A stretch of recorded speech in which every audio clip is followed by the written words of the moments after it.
সালাতে রাকাত সংখ্যা ভুলে গেলে করণীয় কি? প্রতিবন্ধী শিশুরা কি বাবা মায়ের পাপের ফসল? আমার 3টা মেয়ে সন্তান, ছেলে সন্তান, লাভের কোনো আমল আছে কিনা? টয়লেটে যাওয়ার সময় মাথায় ঘোমটা দেওয়া কি আবশ্যক? যে জামা কাপড় পরে সহবাস করা হয় সেই জামা কাপড় কি নাপাক হয়ে যাবে? সেটা পরে নামাজ পড়া যাবে কিনা? চাচাতো বোনকে বিবাহ করা যাবে কিনা? গর্ভবতী মেয়েরা যদি ব্যাক পেনের কারণে বসে নামাজ আদায় করেন তাহলে কি সঠিক হবে? চলুন আর বিলম্ব না করে যে সমস্ত প্রশ্ন ইতিমধ্যে চলে এসেছে আমরা সে সমস্ত প্রশ্ন উত্তর দেওয়ার আলোকিত ভবনে আমরা প্রবেশ করি। সাকিব শিকদার আপনি লিখেছেন, আমার মা ওমরা হজ করবেন, আমার বাবা প্রবাসী, আম্মু কি দেশে থেকে অন্য কারোর সাথে গিয়ে আব্বুর সাথে হজ করলে গুনাহ হবে কিনা?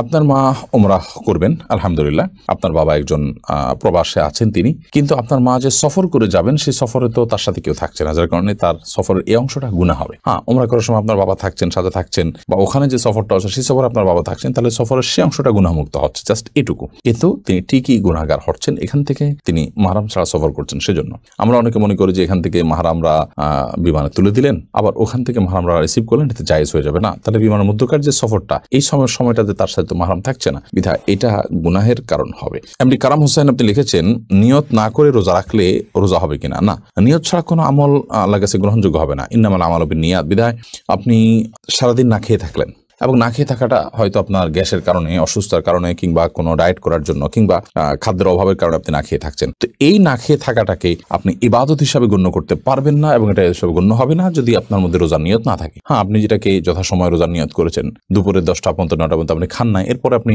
নিয়ত করেছেন ঠিক আছে আজকে তাহলে আমি রোজা রাখলাম, এই যে নিয়ত করলাম, রোজা রাখলাম, যে আমি না খেয়ে থাকছি আল্লাহকে খুশি করার জন্য, এটা একটা ইবাদত, সেই হিসাবে না খেয়ে থাকছি, তাহলে সেক্ষেত্রে আপনার সওয়াব হবে। আয়েশ ফরহাদ আপনি লিখেছেন, দোকানের রুজির বরকতের জন্য কি সূরা বা কোনো দোয়া লিখে ওয়ালমেটে টাঙিয়ে রাখা যাবে?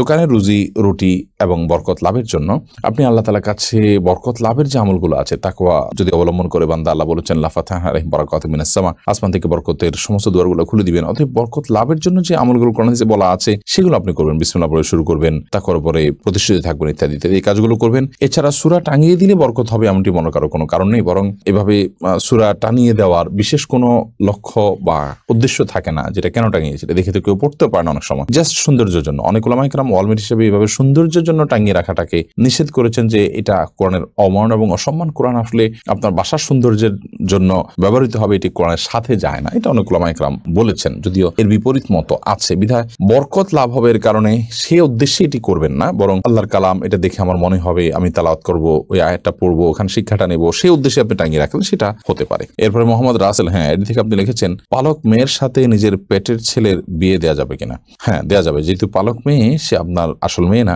অতএব তাকে আপনি পেটের ছেলের সাথে বিয়ে দিতে পারেন। হ্যাঁ, যদি আপনার পালক মেয়েটা আপনার দুধ সন্তান হয় বা দুধ সম্পর্কিত আত্মীয় হয়, যার সাথে বিয়ে বন্ধন আবদ্ধ হারাম, দুধের কারণে যে সম্পর্ক হয় সেটি যদি এই পর্যায়ে চলে যায়, তাহলে সে আপনার দুধ ভাই, যার কারণে তাকে আপনি বিয়ে করা জায়েজ হবে না। তো এরকম কিছু যদি না হয়, জাস্ট পালক মেয়ে, তাকে আপনি লালন পালন করেছেন, আপনার দুধ পান করেনি সে, তাহলে সেক্ষেত্রে, বা এই ছেলের সাথে আপনার যে ছেলে হয়েছে তার সাথে তার দুধের কোনো সম্পর্ক নেই সরাসরি, তাহলে সেক্ষেত্রে তার সাথে বিয়ে দিতে কোনো অসুবিধা নেই। তাসলিমা খানম আপনি লিখেছেন, রাতে কাপড় খোলা ছাদে নাড়া থাকলে সে কাপড়ে নামাজ হয় না, এর কতটুকু সঠিক? না, এরকম কোনো কথা সঠিক নয়। যদি রাতে কাপড় খোলা ছাদে থাকে বা খোলা বারান্দায় থাকে, তাতে নামাজ হয়ে যাবে। নাপাক লাগলে সে নামাজ হবে না, এখানে নাপাক লেগেছে তার কোনো প্রমাণ তো নেই, বিধায় এ ধরনের কথা বিশ্বাস করার কোনো কারণ নেই। মোহাম্মদ হানজালা আপনি লিখেছেন, আমার ডান পায়ের বৃদ্ধাঙ্গুলি অনেকটাই কেটে গেছে, ডাক্তার বলেছে পানি না লাগাতে, এখন আমার ওযুর জন্য করণীয় কি? বৃদ্ধাঙ্গুলির ওই জায়গাটা যে ব্যান্ডেজ থাকে বা যেভাবে হোক পানি লাগানোর অসুবিধা হয়, তাহলে আপনি মুখ ধোবেন, হাত ধোবেন, যথারীতি ডান পা, যে পা সমস্যা আছে, যে পা সমস্যা নেই সে পা ধোবেন, যে পায়ে সমস্যা আছে ওই পাও ধোবেন, কিন্তু আঙ্গুলের সমস্যা আছে তাহলে আঙ্গুলটাকে এভাবে উঁচিয়ে আস্তে আস্তে করে আলতো করে পানি দিয়ে বাকি পুরো অংশটা আপনি ধোবেন ভালো করে, যাতে শুকনো না থাকে।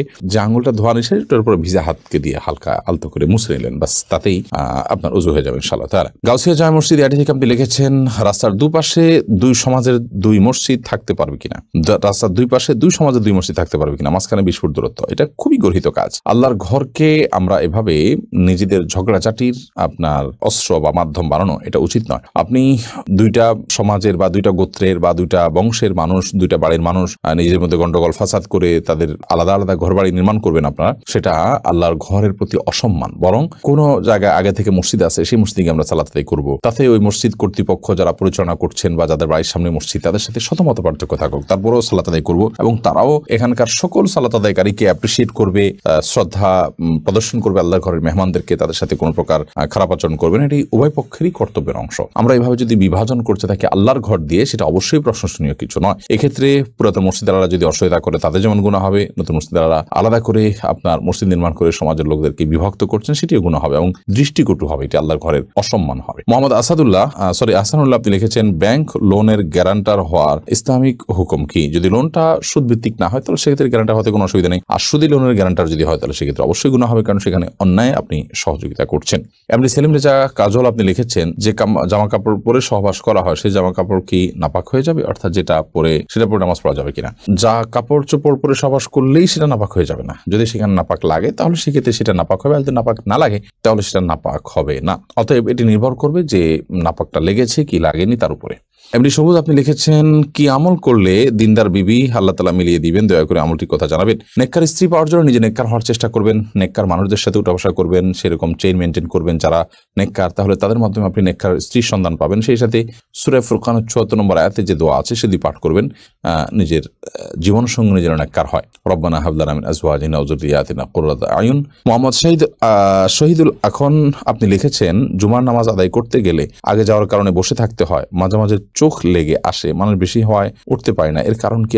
এর কারণে ওযু ভেঙে যাবে? হালকা ঝিমুনি যদি আসে, বসে বসে ঝিমান, কোনো কিছু এর সাথে হেলান দিয়ে না ঘুমান, তাহলে সেক্ষেত্রে ঝিমুনি এসে আপনি এদিক সেদিক পড়ে যাচ্ছেন, তার কারণে ওযু ভাঙবে না। তানভীর আহমেদ তাসিন আপনি লিখেছেন, চাচাতো বোনকে বিবাহ করা যাবে কিনা? চাচাতো বোন অবশ্যই আপনি তাকে বিয়ে করতে পারেন, যদি আপনার তার সাথে যদি দুধ বোনের কোনো সম্পর্ক না থাকে, অর্থাৎ একই মায়ের দুধ যদি পান না করে থাকেন, তাহলে সেক্ষেত্রে চাচাতো বোনকে বিয়ে করা যাবে, কোনো অসুবিধা নেই, কারণ আপনার চাচাতো বোন আপনার মাহারাম নন মাহারাম বিধায় থাকে, আপনি বিয়ে করতে পারেন। বর্ষামণি আপনি লিখেছেন, আমার 3টা মেয়ে সন্তান, ছেলে সন্তান লাভের কোনো আমল আছে কিনা? আপনি রব্বি হাবলি মিনাস সলিহিন এই দোয়া পড়তে পারেন, রব্বি লা তাযারনি ফারদা ওয়া আনতা খায়রুল ওয়ারিসিন এই দোয়া পড়তে পারেন। এই সমস্ত দোয়ার মাধ্যমে আল্লাহ তাআলা আপনাকে নিঃসন্তান লাভ করার সুযোগ দিবেন ইনশাআল্লাহ বিইذنিল্লাহ। মোহাম্মদ আব্দুর রাজ্জাক আপনি লিখেছেন, যদি কাপড়ে নাপাক, বীর্য, প্রস্রাব ইত্যাদি লাগে এবং তা শুকিয়ে যায়, তাহলে সে কাপড় পরিধান করে নামাজ পড়া যাবে কিনা? বীর্য যদি লাগে, সেই বীর্যকে যদি শুকিয়ে যায় এবং শক্ত হয়ে যায়, সেটাকে খুঁচিয়ে যদি উঠে ফেলানো যায়, তাহলে তাদের সালাত আদায় করা যাবে, যদিও কিছু আলামত তাও থেকে যেতে পারে।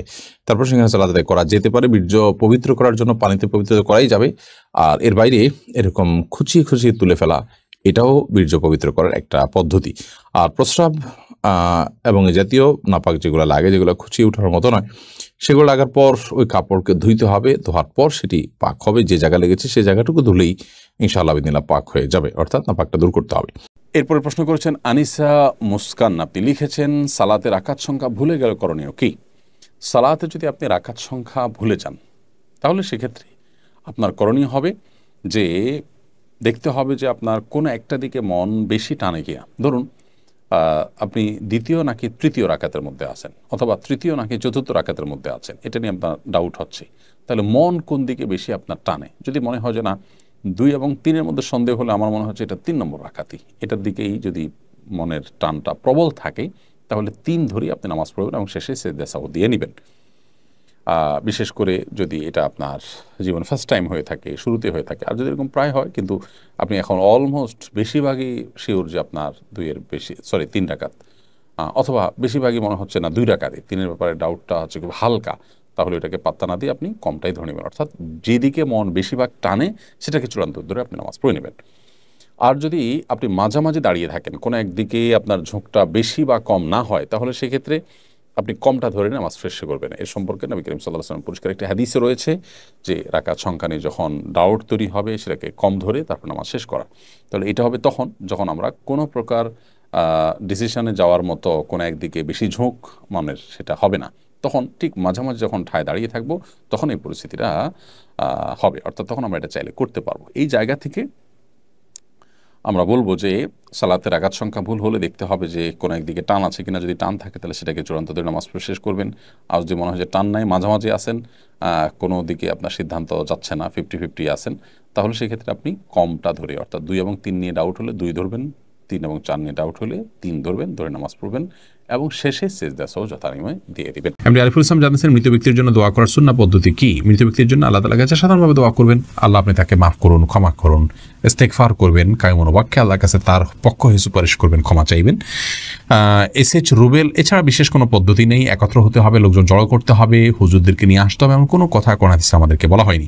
রাতের বেলা আয়না দেখা অনেক অমঙ্গলজনক মনে করে, কিছু বলুন। রাতের বেলায় আয়না দেখাকে অমঙ্গলজনক মনে করাটা সম্পূর্ণ কুসংস্কার, ইসলামী শরিয়ার সাথে এর কোনো সম্পর্ক নেই। রাতের বেলায় আমরা আয়না দেখলে এর পেছনে কোনো অমঙ্গল নাই, আপনি রাতে দিনে যে কোনো সময় আয়না দেখতে পারেন। এরপরে রাশেদ, আপনি জানতে চেয়েছেন অবাধ্য সন্তানকে বাধ্য করার কোনো উপায় আছে কি? অবাধ্য সন্তানকে বাধ্য করার জন্য ছোটবেলা থেকেই তার সাথে সেভাবে ইসলামিক যে আপনার ইসলামের যে নির্দেশনা আছে একজন প্যারেন্টসের জন্য, প্যারেন্টিংয়ের বিষয়ে, সেগুলোকে লক্ষ্য করা উচিত। তাকে সালাতের নির্দেশ দেওয়া, নিজের সালাতে অভ্যস্ত করা, ভালো পরিবেশ দেওয়া, এগুলো না করে এরপরে বড় হওয়ার পরে অলৌকিক কোনো পদ্ধতিতে তাকে আপনি বাধ্য করে ফেলবেন, এরকম কোনো সুযোগ নেই। তারপরেও আপনি তাকে সৎসঙ্গ দিলেন, নেককারদের সোহবতে নিলেন এবং তার জন্য আল্লাহর কাছে মনে প্রাণে দোয়া করলেন, আবার দোয়া সন্তানের জন্য কবুল হয়। এইরকম বিভিন্ন উদ্যোগের মাধ্যমে আপনি তাকে সৎপথে আনতে পারেন, বাধ্য করতে পারেন। আব্দুর রহমান জানতে চেয়েছেন, আমি একজন দর্জি, মহিলাদের পোশাক তৈরি করি, আমি যদি কোনো মহিলাকে তার ইচ্ছা মতো ডিজাইন জামা বানিয়ে দেই আর সে যদি সেটা পরে বেগানা পুরুষের সামনে যায়, দিকে আমার পাপ হবে? যদি এমন হয় যে পোশাকটা বানানোই হচ্ছে পাপের কাজের জন্য, আপনি জানেন, তাহলে সেক্ষেত্রে তাকে সহায়তা হবে তার সেটা তৈরি করে দিলে। সেজন্য এটি তৈরি করার ক্ষেত্রে আপনি ডিনাই করা উচিত, এতটুকু এখতিয়ার অধিকার আপনার থাকা উচিত এবং ইমানি গায়রত যেটাকে বলে, ইমানি আত্মসম্মান বোধ, সেটা আপনার থাকা উচিত। আর যদি এই লেভেলের সমস্যা না হয়, বরং এটা তিনি বাসায় পড়তে পারেন, তার স্বামীর সামনে পড়তে পারেন, বাহিরে পড়তে পারেন, কি করবেন আপনি জানেন না, তাহলে আপনি খুঁচিয়ে খুঁচিয়ে তাকে জিজ্ঞেস করার কোনো প্রয়োজন নেই এবং এর কারণে আপনার গুনাহ হবে না। তিনি যদি এটাকে অন্যায় কাজে ব্যবহার করেন, ইনশাআল্লাহ আপনার গুনাহ হবে না। এসেছ রুবেল, আপনি জানতে চেয়েছেন আইডি থেকে, নামাজে দাঁড়ানোর পর নাকি ডান পায়ের বুড়ো আঙ্গুল নাড়ানো যায় না, এটা কি সত্য? না, এরকম কোনো কথা আমাদের জানা নেই, প্রয়োজন হলে নাড়ানো যেতে পারে। আশরাফুল হক শুভ, আপনি জানতে চেয়েছেন, আমাদের দেশে সচরাচর দেখা যায় মৃত ব্যক্তিকে গোসল দেওয়ার পর গোসল দেওয়ার স্থানে 41 দিন পর্যন্ত কাউকে যেতে মানা করা হয়, সেখানে সন্ধ্যাবেলা 41 দিন পর্যন্ত আগরবাতি বা মোমবাতি জ্বালানো হয়, এটা কি শরীয়ত সম্মত? কোনো জায়গায় মৃত ব্যক্তিকে গোসল দেওয়া হলে সেখানে এই প্রথাটি আমাদের সমাজে অনেক ক্ষেত্রেই প্রচলিত আছে যে আগরবাতি বা মোমবাতি ইত্যাদি সেখানে আপনার জ্বালানো হয় এবং সন্ধ্যাবেলা 41 দিন পর্যন্ত এই কাজটি করা হয়, কেউ সেখানে যেতে চাইলে নিষেধ করা হয়। এটি সম্পূর্ণ কুসংস্কার এবং এ ধরনের বিশ্বাসগুলো শিরকি বিশ্বাস, কুসংস্কারচ্ছন্ন বিশ্বাস। এর বেশিরভাগই এসছে হিন্দু সমাজ থেকে। একজন মুসলমানের এই সমস্ত কুসংস্কারকে বর্জন করা উচিত। যেখানে গোসল দেওয়া হবে সে জায়গার বিশেষ কোনো বিধান নাই, সেটা অন্য 10টা জায়গার মতোই একটি জায়গা। খন্দকার ফয়সাল ইসলাম লিমন জানতে চেয়েছেন, গর্ভবতী মেয়েরা যদি ব্যাক পেইনের কারণে বসে নামাজ আদায় করেন তাহলে কি সঠিক হবে? জি, দাঁড়া যদি স্বাভাবিক নামাজ পড়তে গেলে ব্যাক পেইন হয় তাহলে সেটা এবং সেটা অসহনীয় হয়, কষ্টকর হয়, তো রিস্কি হয়, তার জন্য পড়ে যাওয়ার আশঙ্কা থাকে, তাহলে তিনি ইনশাআল্লাহ বসে সালাত আদায় করতে পারবেন। যদি দাঁড়াতে পারেন তাহলে দাঁড়ানো অংশটুকু দাঁড়ায় সালাত আদায় করবেন। এরপর রুকু সিজদা করাটা তার জন্য কষ্টকর হলে পরে বাকি অংশটা চেয়ারে বসে সালাত আদায় করবেন। আর যদি এটুকুও কষ্ট করে তাহলে পুরাটুকুই বসে সালাত আদায় করতে পারেন। মাহমুদুল হাসান ভুঁইয়া, আপনি জানতে চেয়েছেন, ফজর নামাজের আজানে আসসালাতু খায়রুম মিনান নাওম বলার সময় আমরা উত্তরে কি পড়ব? এক্ষেত্রে জমহুর ফোকাহা বা বেশিরভাগ ইমামগণের মত হলো সাদাকতা ওয়া বারারতা। আসসালাতু খায়রুম মিনান নাওম মানে হলো সালাত বা নামাজ, এটা ঘুম থেকে উত্তম। এটি যখন মুয়াজ্জিন বলবেন তখন তাকে বলতে হয় সাদাকতা ওয়া বারারতা, অর্থাৎ হে মুয়াজ্জিন তুমি সত্য বলেছো এবং ভালো বলেছো, ভালো কাজ করেছো। এই কথা বেশিরভাগ ফোকাহা একরাম বা জমহুর ফোকাহা একরাম বলতে বলেছেন মুয়াজ্জিনের জবাবে এবং একটি রেওয়ায়েতে এটি এসছে, যদিও রেওয়ায়েতটা সনদকে অনেক মুহাদ্দিসগণ যায়িফ বলেছেন। আর এই কারণে অন্য একদল উলামা একরাম বলেন যে আসসালাতু খায়রুম মিনান নাওম যখন বলবো আমরা, মুয়াজ্জিন যখন আসসালাতু খায়রুম মিনান নাওম বলবে আমরাও আসসালাতু খায়রুম মিনান নাওম বলবো। এর কারণ হলো যে আসসালাতু খায়রুম মিনান নাওম এই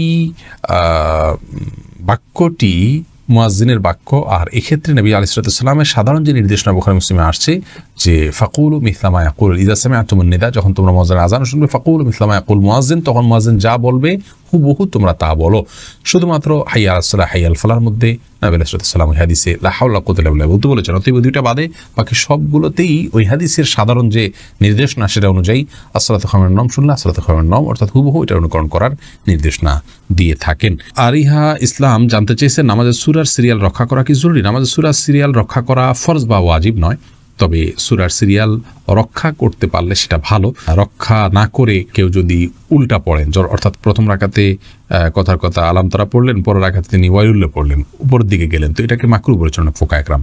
কোরআনের আলো এর দিকে জানতে চাইছেন ঋণ পরিশোধের জন্য কিছু একটা আমল বলুন। ঋণ পরিশোধের জন্য সবচেয়ে বড় আমল হলো আল্লাহ তাআলার কাছে সাধারণভাবে দোয়া করবেন, চাইবেন, প্রার্থনা করবেন এবং আপনি সর্বোচ্চ চেষ্টা চালাবেন ঋণ পরিশোধের জন্য। আমাদের অনেক ভাইরা আছেন নিজের জমি আছে, স্থাবর অস্থাবর অনেক মূল্যবান সম্পদ আছে, সেগুলো দিয়ে ঋণ পরিশোধ করতে চান না। তিনি চান যে ঋণ পরিশোধের জন্য তার সাধারণ উপার্জন থেকে অনেক টাকা হয়ে যাক, অলৌকিকভাবে চলে আসুক, আর তিনি সেটা দিয়ে ঋণ পরিশোধ করে দিবেন। এটা সম্পূর্ণ ভুল একটা পদ্ধতি। আপনার ঋণ পরিশোধ করাটা আপনার জন্য ফরজ, এটা বান্দার হক। অতএব আপনার জমি থাকলে, সম্পদ থাকলে এগুলো বিক্রি করে আপনি ঋণ পরিশোধ করবেন এবং সেগুলো বিক্রি করার অপশন থাকলে বিক্রি করবেন। সেগুলো সব ধরে রেখে আপনি চাইবেন যে আল্লাহ তাআলা অলৌকিকভাবে আপনাকে টাকা দিয়ে দিক, সেটা দিয়ে আপনি পরিশোধ করবেন। এটা সম্পূর্ণ দুনিয়ার প্রতি আমাদের মোহ আছে এবং ঋণ পরিশোধের গুরুত্ব আমরা বুঝি না, সেটা স্পষ্টভাবে প্রমাণ হয় এমন একটি বিষয়। বিধায় এমনটি করা উচিত না। সেই সাথে ঋণ পরিশোধের জন্য কিছু দোয়া আছে, আল্লাহুম্মা কফিনি ফিনি বিহালালিকা আন হারামিকা ওয়াগনিনি বিফাদলিকা আম্মান সিওয়াক। আরও কিছু দোয়া আছে, ইউটিউব বা ফেসবুকে সার্চ দিলে আমাদের অনেকগুলো ভিডিও আছে, দেখে নিতে পারবেন। সেগুলো আপনি আল্লাহর কাছে সাধারণভাবে পাঠ করবেন, ইনশাআল্লাহ সেই দোয়াগুলো পেশ করবেন। চৌধুরী জানতে চেয়েছেন অজু করা অবস্থায় দাঁত ব্রাশ করলে কি অজু চলে যায়? না, এতে অজু যাবে না। এমনি সালাহুদ্দিন জানতে চেয়েছেন নামাজরত অবস্থায় প্রস্রাবের ফোঁটা বের হলে কি করণীয়? নামাজরত অবস্থায় যদি পেশাবের ফোঁটা বের হয় তাহলে সেদিন নামাজ ছেড়ে দিতে হবে এবং কাপড় লাগিয়ে সে অংশ ধুয়ে ফেলতে হবে এবং নাপাক দূর করে টিস্যু ইত্যাদি দিয়ে পানি দিয়ে তারপরে উজু করে তাকে নামাজ পড়তে হবে। আর যদি এটা তার অনবরত বের হতে থাকে এবং 4 রাকাত নামাজের মধ্যে 4 রাকাত নামাজ পড়তে যে পরিমাণ সময় লাগে, ধরুন 8-10 মিনিট, এই সময়টুকুও তিনি ফ্রি হন না বা মুক্ত থাকেন না, এর মধ্যেও তার পেশাব এসে পড়ে তার ইচ্ছায় অনিচ্ছায়, এরকম যদি হয় তাহলে সেক্ষেত্রে তার জন্য ওই অবস্থায় সালাত চালিয়ে যাওয়া জায়েজ আছে, কারণ তার পুরো সালাতের ওয়াক্ত জুড়ে কয়েক ঘন্টা জুড়েই অনবরত আসতে থাকে। আর যদি এরকম না হয়, শুধু ওই সালাতের মধ্যে এসছে, তাহলে তার সালাত ছেড়ে সেটিকে পরিচ্ছন্ন করে এসে সালাত আদায় করতে হবে। তানি ইসলাম জানতে চেয়েছেন টয়লেটে যাওয়ার সময় মাথায় ঘোমটা দেওয়া কি আবশ্যক? এটা উত্তম এবং ভালো। অনেক ওলামা ইকরাম উন্মুক্ত মাথায় যাওয়াটাকে মাকরুহ বলেছেন। মোহাম্মদ মোজাম্মেল হোসেন আপনি জানতে চেয়েছেন প্রতিবন্ধী শিশুরা কি বাবা মায়ের পাপের ফসল? প্রতিবন্ধী শিশুরা কখনোই বাবা বা মায়ের কিংবা বাবা মা উভয়ের কোনো পাপের ফসল হতে পারেন না। আল্লাহ রাব্বুল আলামিনের অমোঘ বিধান হলো একজনের পাপের প্রায়শ্চিত্ত আরেকজনকে করতে হয় না, একজনের পাপের বোঝা আল্লাহ রাব্বুল আলামিন আরেকজনের উপরে চাপান না। বাবা মা যদি পাপ করে থাকেন তো তাদের পাপ তাদেরকে পাবে, তাদের পাপের কারণে সন্তান প্রতিবন্ধী হবে এমন কোনো কথা ইসলামী শরীয়ত অ্যালাউ করেন। এটা সম্পূর্ণ ভুল এবং কুসংস্কারাচ্ছন্ন একটি বিশ্বাস। এই বিশ্বাস থেকে আমাদেরকে বেরিয়ে আসতে হবে যদি কারোর মধ্যে বিশ্বাস থাকে।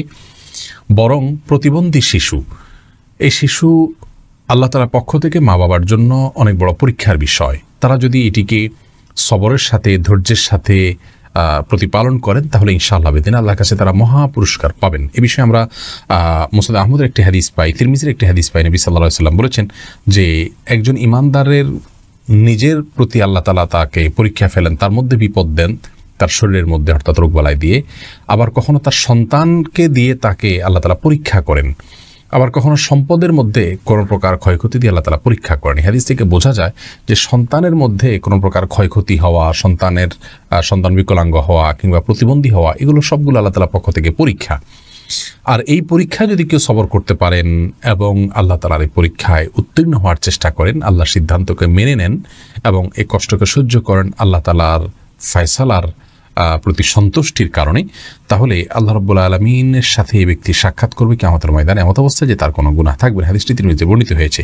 অন্য আরেকটি হাদিসে আসছে নবী সাল্লাল্লাহু আলাইহি ওয়াসাল্লাম বলেছেন ইন্না আইজামাল জাযাই মা আইজামিল ওয়ালা, নিশ্চয়ই আল্লাহ রাব্বুল আলামিনের পক্ষ থেকে পরীক্ষা যত বড় হবে তার জন্য পুরস্কারও তত বড় হবে। অতএব কোনো বাবা মা যদি প্রতিবন্ধী সন্তান জন্ম দেন তাহলে তাদের জন্য এটি অনেক বড় পরীক্ষা, তাদের প্রতিদান আল্লাহর পক্ষ থেকে অনেক বড় হবে ইনশাআল্লাহ বিদিনা, যদি তারা সবর করতে পারেন।